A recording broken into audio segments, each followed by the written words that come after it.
Bon, rebonjour, on vient de faire l'ouverture là, donc c'était relativement calme. Et je vais vous montrer deux petites choses intéressantes, je pense. Alors d'une part, on reprend le 15 minutes. Ici, donc on est parti, bon 15h30 c'est ici, hein. On est parti, on a une volatilité, bon, qui est assez importante là. On est parti tout droit, donc j'ai rien fait là. On a cassé ça, je me suis dit ok, donc on casse la MM20, on casse la MM50, et ici on avait en fait un point rouge ici là, comme ça, qu'un extra atteindre plus long terme, et on a cassé ici.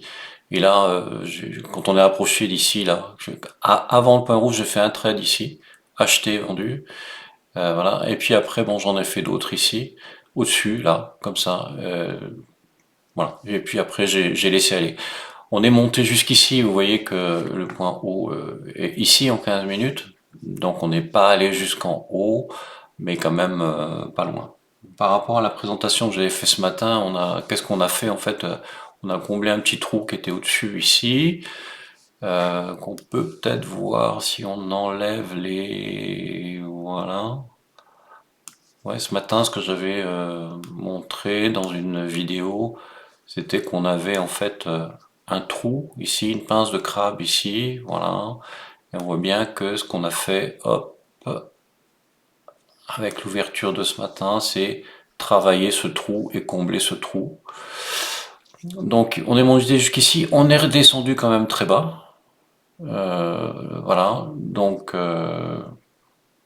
pas touché, voilà.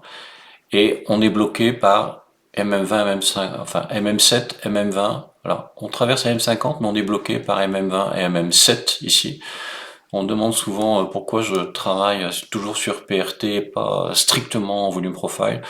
Tout simplement parce que j'ai remarqué que en fait les moyennes mobiles avaient quand même un certain intérêt et jouaient leur rôle. Voilà. Donc le volume profile joue son rôle dans le graphique et les moyennes mobiles jouent leur rôle dans l'espace de temps de 15 minutes, vous êtes ici. Ça, c'est la MM20, 15, la MM50, 15 minutes, la MM20, 15 minutes, la MM7, 15 minutes, la Bollinger, 15 minutes. Donc, on est parfaitement, on peut parfaitement utiliser aussi ce genre de situation. Voilà. Bah, on va attendre que ça se stabilise un peu. J'aimerais retrouver une poche de structure à construire. Ça correspond exactement à ce qu'on voit dans le domaine action, hein. C'est-à-dire, est-ce qu'on va faire un triangle, par exemple, comme ça? Est-ce qu'on va faire... bon, il faut avoir un peu de patience. Le deuxième point que je voulais vous montrer, qui est très intéressant, c'est celui-ci. Donc, ce matin, qu'est-ce qu'on a fait? On a fait quelque chose de lentement, très lentement descendant, d'accord? Ici. Ici, on fait l'ouverture, on inverse complètement les trois petites bougies, là, hop, on repart vers le vert, paf, on perfore, on monte tout droit, c'est la grosse mèche verte 15 minutes qu'on a vue, on fait un pic, et puis ici, on a fait une stabilisation et pullback. Donc, il n'y a rien de particulier à apprendre, c'est toujours, toujours, toujours la même méthode. On fait toujours les mêmes choses, hein. On ne fait que répéter un sujet prix, un sujet support-résistance, des notions de gap, etc.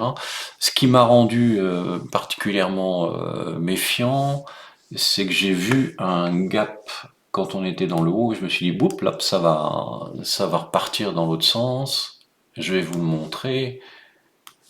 Il est ici, voilà, ici. Alors évidemment, on a l'impression qu'il se passe pas grand-chose, mais si je grossis la courbe et quand vous êtes dessus, vous le voyez.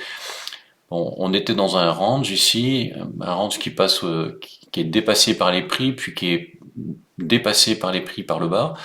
Et puis on arrive ici, là, sur Bollinger, une association mèche haute, Bollinger, extra trend, etc. Et là, qu'est-ce qui se passe? Un, 2, 3, avec en cumulatif delta un gros gap. D'accord? Donc, quand c'est comme ça, on sait qu'en général, il y a une première réaction et après, regardez ça. Voilà, il y a pas photo quoi, hein. Voilà, tac, point bas, ici, inversion, très bien. Voilà, bah, j'espère que c'est assez clair. Et puis surtout que ça peut vous aider à vous positionner et à essayer de comprendre un peu mieux la mécanique des prix. Allez, bon trade.